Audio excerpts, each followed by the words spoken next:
नमस्कार, सुप्रभात सर्वांचे मनःपूर्वक माझ्या चॅनलमध्ये स्वागत आहे.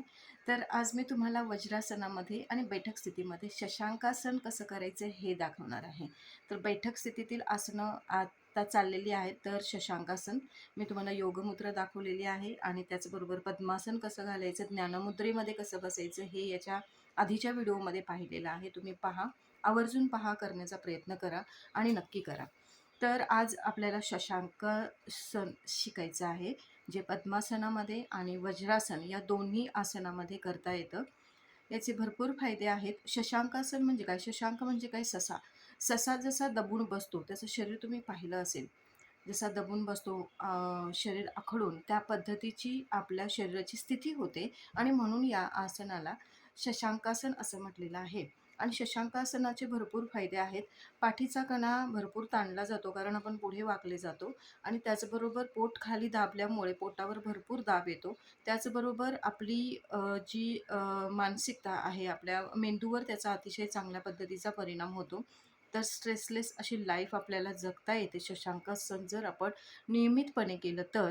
आणि आपल्या मेंदूवरचा ताण असो, विचारांची जी धावपळ आहे ती शांत करण्यासाठी हे आसन आपण नक्की केलं पाहिजे. त्याचबरोबर संपूर्ण शरीराचा व्यायाम या आसनामध्ये होतो, कारण वज्रासनामध्ये हे आसन केल्यामुळे याचे फायदे अजून जास्त आपल्याला मिळतील. त्यामुळे मी ज्या पद्धतीने स्टेप बाय स्टेप हे आसन करते तसं करण्याचा प्रयत्न करा. तुम्हाला पद्मासनात बसून करायचं आहे, पद्मासनात बसून करा. तुम्हाला वज्रासनात कम्फर्ट वाटत असेल तर वज्रासनामध्ये बसून करा. दोन्ही पद्धतीनं तुम्ही ही आसनं अतिशय उत्तमरित्या करू शकता. तर या आसनाचा लाभ घ्यायचा आहे. तुम्हाला ही आसनं करून झाल्यानंतर काय वाटतं हे तुम्ही मला कमेंटमध्ये नक्की सांगा. व्हिडिओ शेवटपर्यंत पहा आणि करण्याचा प्रयत्न करा. धन्यवाद. चला, तर आसनाला सुरुवात करायची आहे.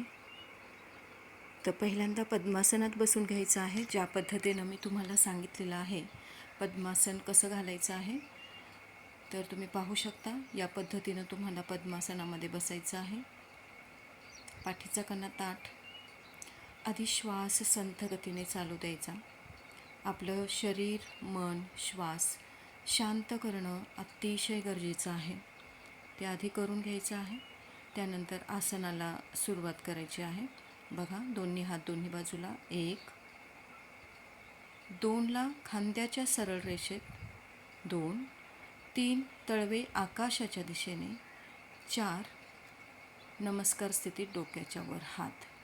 नमस्कार स्थितीत आणि हात वर खेचून घ्यायचे आहेत कानाला टेकून. आणि 5ला कमरेतून श्वास सोडत आपल्याला हळू खाली वाकायचं आहे. हात जमिनीवर टेकले की माथा जमिनीवर टेकवण्याचा प्रयत्न करा. पहिल्याच वेळेत टेकवण्याचा प्रयत्न करू नका. हात टेकले तरी चालतील. हळूहळू प्रयत्नाने आपला माथाही जमिनीवर टेकेल. इथे आपल्याला शरीर, हात सैल सोडायचे आहेत आणि थोडा वेळ थांबून पुन्हा हात वर घ्यायचे आहेत. 1, 2, 3, 4, 5. ज्या पद्धतीनं आपण आसन करताना काउंट करतो त्याच पद्धतीनं आपल्याला आसन सोडताना सुद्धा उलट्या दिशेने काउंट करून आसन सोडायचं आहे. ठीक आहे. तर आता हेच आसन आपल्याला वज्रासनात बसून करायचं आहे. तर तुम्हाला व्यवस्थित दिसेल यासाठी मी थोडीशी मॅट हलवते आहे. तर पाहू, वज्रासनात बसायचं.